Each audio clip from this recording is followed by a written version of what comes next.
ভাই আপনি কোথা থেকে আসছেন? আজকের যে জাতীয় মহাসমাবেশে আপনি আসছেন, আপনার অনুভূতি কেমন? বা এই যে সমাবেশের যে দাবিগুলো নিয়ে আসছেন, আপনার কি মনে হয় যে পূরণ হবে?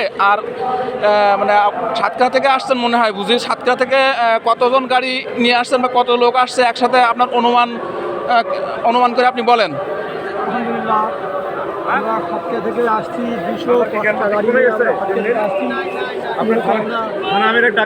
বাংলাদেশ জামাত ইসলামীর পক্ষ থেকে সরকারের প্রতি আমাদের একটা বড় দাবি, 7টা দাবি সম্পর্কে আমরা এই মহাসমাবেশ, তার ভিতরে ক্রিয়ার প্রকৃতি এবং সুষ্ঠু নির্বাচন কমিশন সংস্কার, নির্বাহী বিভাগ সংস্কার, বিচার বিভাগ সংস্কার, সব কিছু সংস্কার করে তারপরে সুষ্ঠু পরিবেশ নিশ্চিত করে তারপরে হলো ভোটের দাবি।